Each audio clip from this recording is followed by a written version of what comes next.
السلام علیکم ورحمۃ اللہ وبرکاتہ۔ اعوذ باللہ من الشیطان الرجیم، بسم اللہ الرحمن الرحیم۔ فَإِن رَّجَعَكَ اللَّهُ إِلَىٰ طَائِفَةٍ مِّنْهُمْ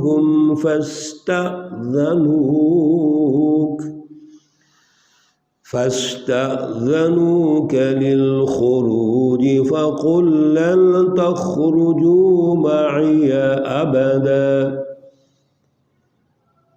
ولن تقاتلوا معي عدوا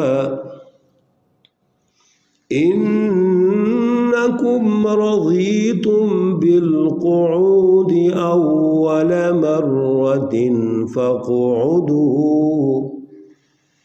فاقعدوا مع الخالفين۔ صدق اللہ العلی العظیم۔ اللہم صل علی سیدنا ومولانا محمد النبی الأمی وعلى آلہ واصحابہ وبارک وسلم وصل علیہ۔ معزز سامعین و سامعات، سورۃ التوبہ ہے، پارہ نمبر 10 ہے، آیات مقدسہ نمبر 83، 84 اور 85 ہیں۔ سورہ مبارکہ کا رکوع نمبر 11 ہے اور پارے کا رکوع نمبر 17 چل رہا ہے۔ گزشتہ درس میں اللہ رب العزت نے منافقین کی جو خصوصیات ارشاد فرمائی ہیں، ایک تو یہ تھی کہ وہ اپنے مال اور جان سے کبھی بھی اللہ کے راستے میں جہاد نہیں کریں گے، کیونکہ وہ مفاد پرست اور دنیا دار ہیں۔ دوسرا ان کا پراپیگنڈا بتایا گیا تھا کہ وہ حزب اللہ کے بعض لوگوں کے ساتھ بھی اور منافقین کے اپنا جو ان کے داخلی نظام ہے اس کے تحت بھی وہ جہاد میں جانے سے منع کرتے ہیں، اور منع کا عنوان یہ بناتے ہیں کہ گرمی بہت شدید ہے، حالات بہت تنگ ہیں، اور یہ محمد الرسول اللہ صلی اللہ علیہ وسلم اور جو صحابہ اکرام حزب اللہ ہے، یہ اب کس طرح اتنا بڑا مقابلہ کریں گے؟ بڑی بادشاہت ہے، وہ شہنشاہ ہے روم وغیرہ کے، تو کس طرح مقابلہ کر لیں گے؟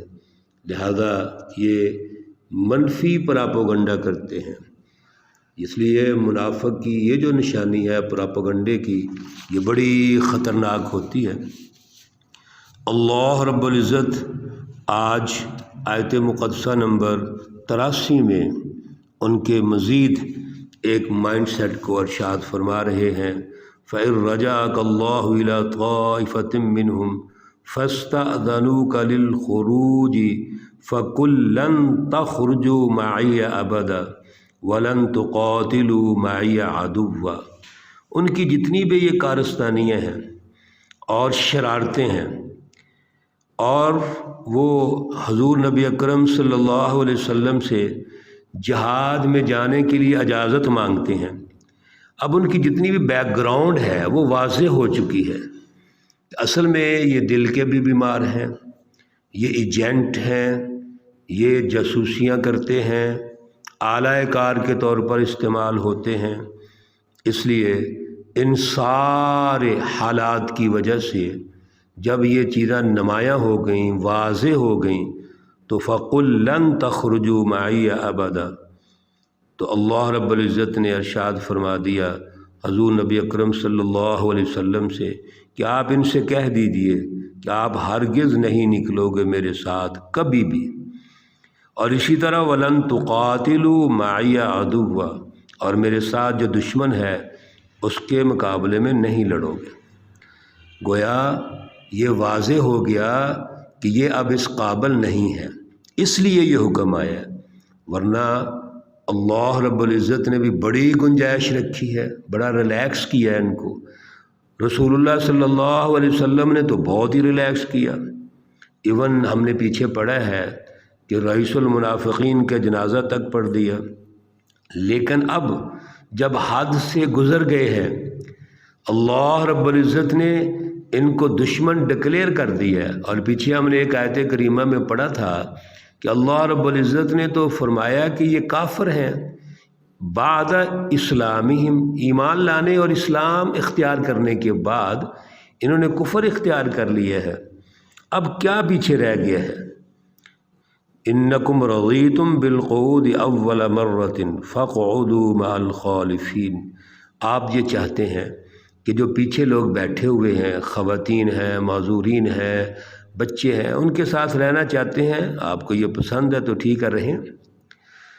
آیت نمبر 84 میں اللہ رب العزت نے منافقین کے جنازے اور ان کی بخشش پر پابندی لگا دی۔ کوئی کسی قسم کی بخشش کی دعا ان کے لیے نہیں کی جائے گی۔ ولا تصلی علی احد منہم مات ابدا ولا تقم علی قبری۔ پچھلی جو عبداللہ بن ابی کے حوالے سے ہم نے آیات پڑھی تھی، وہاں تک نبی علیہ الصلوۃ والسلام کو اللہ نے منع نہیں فرمایا تھا، اس لیے حضور نبی اکرم صلی اللہ علیہ وسلم نے گنجائش سمجھ کر اس کا جنازہ پڑھایا تھا، لیکن اس کے بعد پھر پابندی لگ گئی، ولا تصلی علی احد منہم مات، آج کے بعد ان پر کوئی نماز جنازہ نہیں پڑھی جائے گی کبھی بھی۔ ولا تقم علی قبری، اور ان کی قبر پر بھی کھڑا نہیں ہوا جائے گا۔ مقصد کیا تھا کہ اب یہ واضح ہو گئے ہیں، لہذا کوئی نماز جنازہ نہیں ہے، اور اسی طرح ان کے لیے کوئی اہتمام دفن کفن وغیرہ نہیں ہے۔ کیوں؟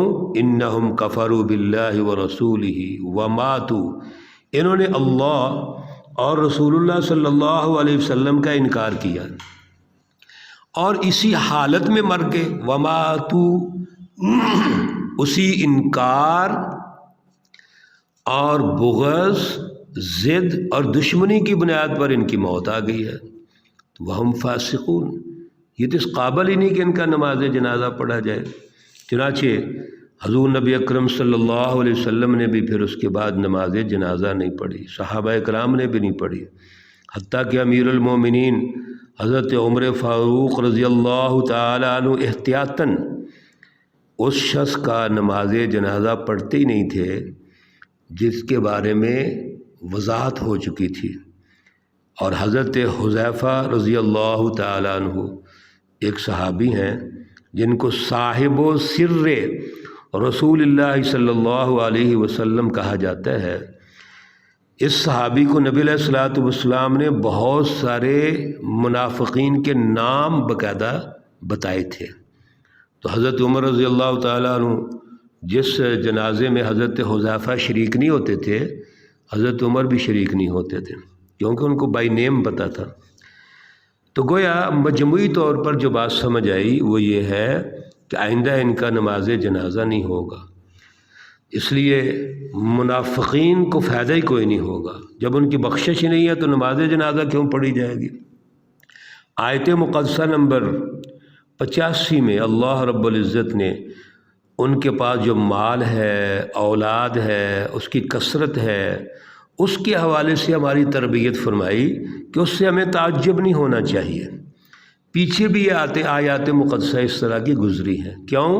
انما یرید اللہ ان یعذبہم بہا فی الدنیا، یہ جو بظاہر ان کے پاس مال ہے، دولت ہے یا وسائل ہیں، اسی کے ذریعے تو اللہ تعالیٰ ان کو دنیا کے اندر عذاب دیں گے۔ اور وَتَزْهَقَ أَنفُسُهُمْ وَهُمْ كَافِرُونَ، اس سے بڑا عذاب کیا ہے کہ جب ان کی موت آئے گی تو وہ حالت نفاق پر آئے گی۔ وہ بڑی طاقتوں کے لیے، حزب الشیطان کے لیے، دشمنوں کے لیے جو اعلی کار کے طور پہ کام کر رہے تھے، ایجنٹیاں کر رہے تھے، جاسوسیاں کر رہے تھے، اس حالت میں ان کو موت آئے گی تو اس سے بڑا عذاب کیا ہو سکتا ہے؟ دنیا بھی ان کی تباہ ہوگی، آخرت بھی ان کی تباہ ہوگی۔ اس لیے ہمیں کبھی بھی ان کے ظاہری جو وسائل ہیں یا مادی وسائل ہیں ان کے پاس، اس سے پریشان نہیں ہونا چاہیے۔ اور یاد رکھیے، یہ جو ظاہری وسائل ہوتے ہیں یا مادی اسباب و وسائل ہوتے ہیں، یہ تو اللہ رب العزت کے دیے ہوئے ہیں۔ اللہ رب العزت چھیننا چاہیں تو 1 سیکنڈ میں سب کچھ چھین سکتے ہیں۔ اگر اللہ کا غضب، ناراضگی اور لعنت آ جائے کسی قوم پر تو وہ بدحالی کا شکار ہو جاتی ہے، ظاہری وسائل سارے چھن جاتے ہیں۔ آج بھی دور حاضر میں یہ جتنی مہنگائی ہے، غربت ہے، بدحالی ہے، اور فیملی لائف سے لے کے قومی لائف تک ہماری ڈسٹرب ہے۔ انفرادیت، لالچ، خود غرضی، یہ تمام امراض شیطانی غالب ہیں، اور اس کے نتیجے میں آج اللہ کی ناراضگی ہے ہمارے ساتھ۔ آج ظاہری اسباب مسلمان قوموں کے پاس تو ہے ہی نہیں، وہ تو غیر مسلموں کے پاس چلے گئے ہیں۔ سائنس ان کے پاس چلی گئی، ایجادات ان کے پاس چلی گئیں، ترقیات ان کے پاس چلی گئیں، اور مسلمانوں کے پاس کیا ہے؟ یہ اللہ کی ناراضگی کی وجہ سے ہے۔ آج مسلمانوں نے جب ان بڑی طاقتوں کی ایجنٹیاں کی، مسلمان حکمرانوں نے اعلی کار کے طور پر اپنا کردار ادا کیا ہے، تو ملک تباہ ہو گئے۔